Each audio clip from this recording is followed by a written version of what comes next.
Շնորհակալություն կազմակերպիչներին այս հնարավորությունը ընձեռելու համար։ Նախ ցանկանում եմ ողջունել բոլոր մասնակիցներին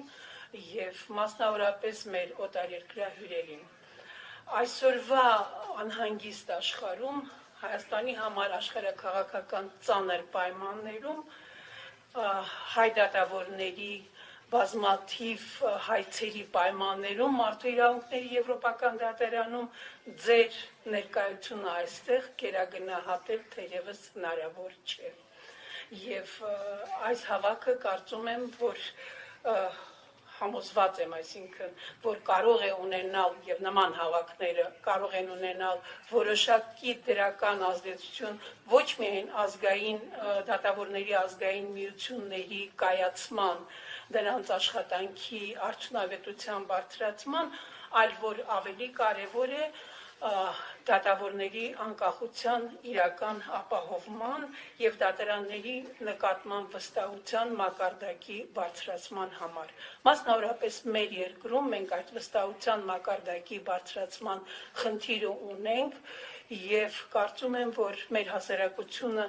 ականատես լինելով նման հարգարժան հավաքին մեր երկրում կարող է իսկապես համոզվել, որ մեր դատավորները կարող են նաև որոշակիորեն ազդեցություն ունենալ, կարող են նաև որոշակիորեն մասնակցություն ունենալ եւ իրապես ցանկանալ ունենալ անկախ դատական համակարգ։ Դատավորների միության ստեղծումը Հայաստանում հենց այս նպատակն էր հետապնդում եւ ես այսօր շատ հուզված եմ եւ ուրախ տեսնելով, թե մեր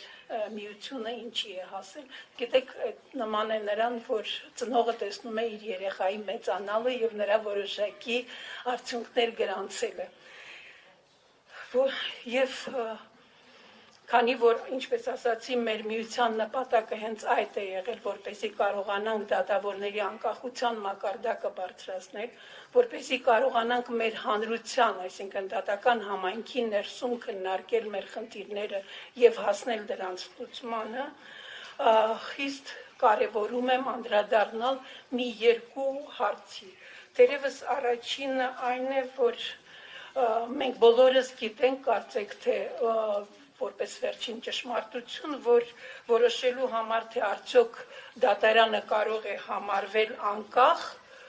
դա նաև մարդու իրավունքների եվրոպական դատարանի պրակտիկան է,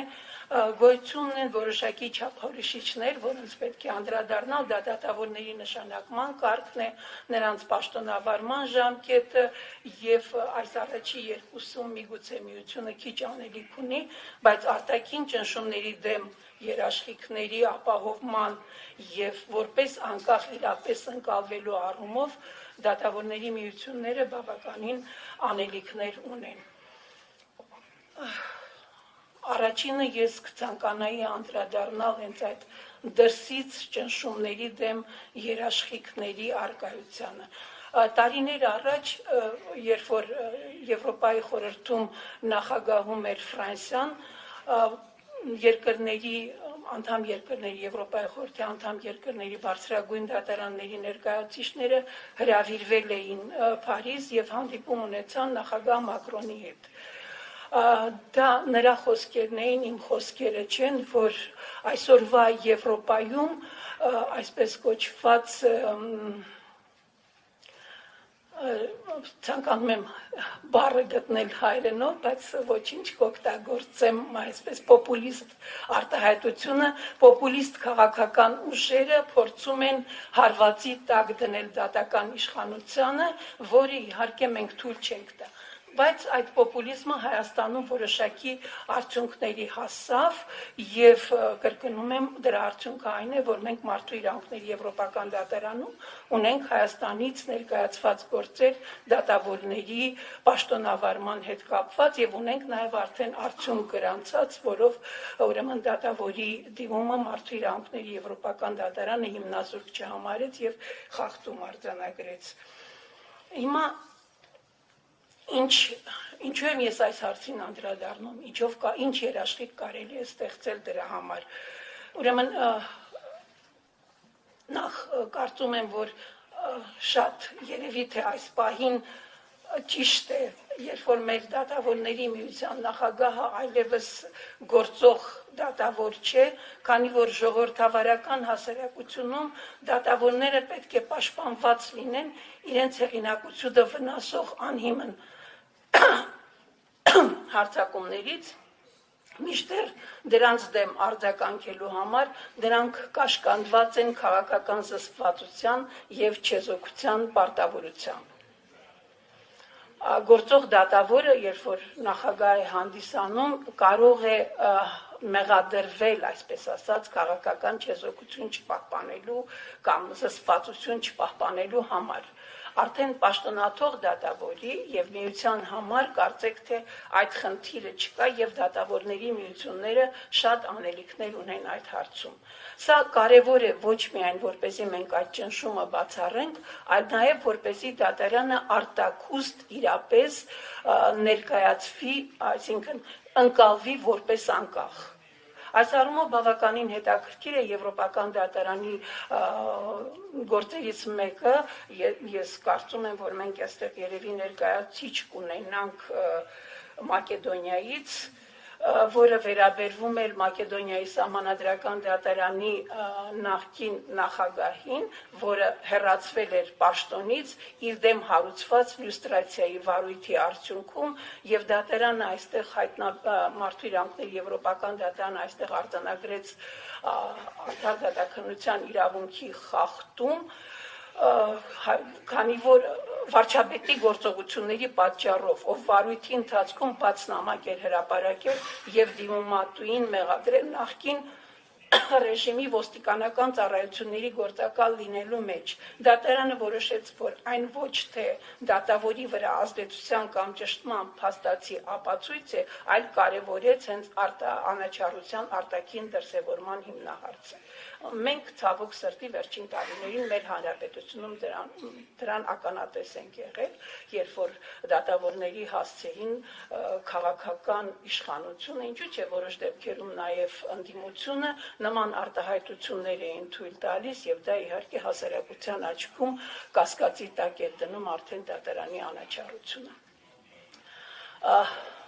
Ինչ առաջարկ ես ունեմ այս առումով։ Ես կարծում եմ, որ Եվրոպական դատավորների միությունը պետք է առավել այսպես չօգտագործեմ ագրեսիվ բառը, բայց ամենայն դեպս դիրքորոշում որդեգրի և այն դատավորների գործերով, որոնք ուրեմն դատարան են դիմել, մարդու իրավունքների Եվրոպական դատարան են դիմել, փորձի օգտվել մարդու իրավունքների Եվրոպական կոնվենցիայով ընձեռնված այնպիսի հնարավորությունից, ինչպիսին որպես երրորդ արց գործի քննությանը ընդգրկվելն է և իր գրավոր կամ բանավոր բացատրությունները գործի վերաբերյալ ներկայացնելը։ Ես սա կարծում եմ, որ գործուն մեխանիզմ է, որպեսզի միությունը կարողանա իրացնել իր առջև դրված խնդիրները։ Իմ կողմից ուսումնասիրված գործերում ես դրան չեմ հանդիպել, բայց կարծում եմ, որ համենայն դեպս դա պետք է առավել երևացող լինի և առավել հաճախ միությունը կարողանա այդ լծակը օգտագործել։ Եվ այդ լծակը ոչ միայն այդ լծակը օգտագործել, այլ նաև իր, այսպես ասած, հաստատուն դիրքորոշումը արտահայտի անդամ պետություններում դատավորների նկատմամբ հարձակումների վերաբերյալ։ Մենք գիտենք, որ Եվրոպայում մենք միակը չենք, շատ երկրներում են այդ արտահայտվել և դրանց վերաբերյալ որոշակի դիրքորոշում արտահայտելը կարող է բավականին օգտակար լինել։ Եվ վերջում օգտվելով այս ընձեռնված հնարավորությունից ես կցանկանայի խոսել մի բավականին զգայուն հարցի վերաբերյալ։ Ես խնդրում եմ իմ մոտեցումը, այսպես ասած, քաղաքական չհամարել, ես ինքս փորձում եմ այդ չեզոքությունը պահպանել, բայց վերջին տարիներին մենք ականատես եղանք մեր ժողովրդի մի հատվածի նկատմամբ թույլ տրված էթնիկ զտման ակտին, եկեք ավելի խիստ բառեր չօգտագործեմ, որոնց թվում էին 22 դատավորներ, ընդամենը 22 դատավորներ, որոնց պաշտպանության համար պետք է ձայն բարձրացնեն ոչ միայն ազգային դատավորների միությունը, այսինքն մեր միությունը, և ինչ-որ միջոցներ ձեռնարկեն նրանց օգտակար լինելու, նրանց այդ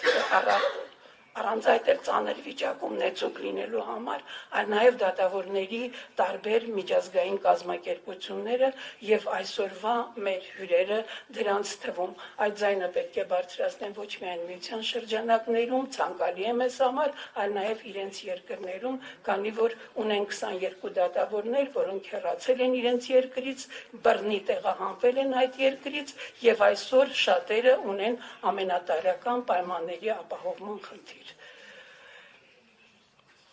Ես միգուցե ողջունի խոսքից շեղվեցի, բայց համենայն դեպս առիթ էր ընձեռվել եւ օգտագործեցի, որի համար հայցում եմ ձեր ներողամտությունը, իսկ վերջում ցանկանում եմ մեկ անգամ եւս ողջունել ձեր բոլորին եւ մաղթել ձեր աշխատանքին արդյունավետ ավարտ, մաղթել, որպեսզի այն շարունակական լինի եւ